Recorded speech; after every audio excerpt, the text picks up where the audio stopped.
സുഖ സൗകര്യങ്ങളെ പറ്റിയാണ് ഇപ്പോൾ ചർച്ചയാകുന്നത്.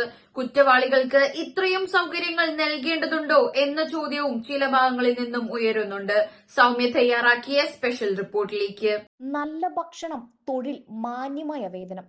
പറഞ്ഞു വരുന്നത് കേരളത്തിലെ ഏതെങ്കിലും കമ്പനികളെ കുറിച്ചല്ല, മറിച്ച് നമ്മുടെ നാട്ടിലെ ജയിലുകളെ കുറിച്ചാണ്. ചെയ്ത തെറ്റിന് ഗോതമ്പുണ്ട തിന്നാമെന്ന പറച്ചിലിപ്പോൾ കേരളത്തിന് ചേരില്ല. കാരണം മികച്ച രീതിയിലാണ് സംസ്ഥാനത്തെ ജയിലുകളിലെ ഇപ്പോഴത്തെ സാഹചര്യങ്ങൾ.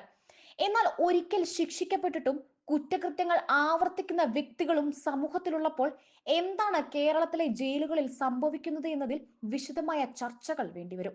ഫെബ്രുവരി 1 വരെയുള്ള കണക്കുകൾ പ്രകാരം കേരളത്തിലെ ജയിലുകളിൽ 17,568 പേരാണുള്ളത്. ശിക്ഷ ലഭിച്ച് ജയിലിൽ കഴിയുന്നവർ വെറും തടവുകാർ മാത്രമല്ല, തൊഴിലാളികൾ കൂടിയാണ്. സർക്കാർ നിശ്ചയിച്ച മിനിമം വേതനത്തിൽ എല്ലാവിധ ജോലികളിൽ ഏർപ്പെടുന്നവർ. 63 രൂപ മുതൽ 230 രൂപ വരെയാണ് തടവുകാരുടെ വേതനം. അധിക ജോലി ചെയ്യുന്ന തടവുകാരന് ദിവസവേതനവും അധിക തുകയും ഉൾപ്പെടെ 230 രൂപ ലഭിക്കും. 127 രൂപയാണ് തടവുകാരുടെ അടിസ്ഥാന വേതനം. അധിക ജോലിക്ക് 168 രൂപ ലഭിക്കും. വൈദഗ്ധ്യം ആവശ്യമായ ജോലികൾക്ക് 152 രൂപയും അപ്രന്റീസുകൾ 63 രൂപയും ലഭിക്കും.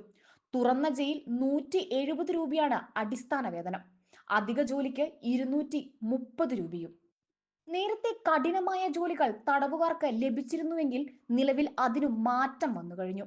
ജയിലിലെ ഇൻഡസ്ട്രിയൽ യൂണിറ്റുകൾ, കാർപ്പൻട്രി വർക്കുകൾ, പെയിന്റിംഗ്, നെയ്ത്ത്, പാചകം, കൃഷിപ്പണി തുടങ്ങിയ ജോലികൾ ചെയ്യാനുള്ള അവസരവും മിക്ക ജയിലുകളിലും ഉണ്ട്.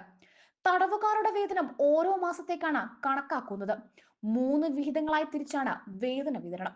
ആദ്യ വിഹിതം കുടുംബാംഗത്തിന്റെ അക്കൗണ്ടിലേക്ക് നൽകും. രണ്ടാം വിഹിതം തടവുകാലം പൂർത്തിയാക്കുമ്പോൾ നൽകാൻ നീക്കിവെക്കും. മൂന്നാം വിഹിതം ക്യാൻറ്റീൻ ചെലവിനായും നീക്കിവെക്കപ്പെടും. തടവുകാർക്കുള്ള ഭക്ഷണവും വളരെ മെച്ചപ്പെട്ട രീതിയിലാണ് വിതരണം ചെയ്യുന്നത്.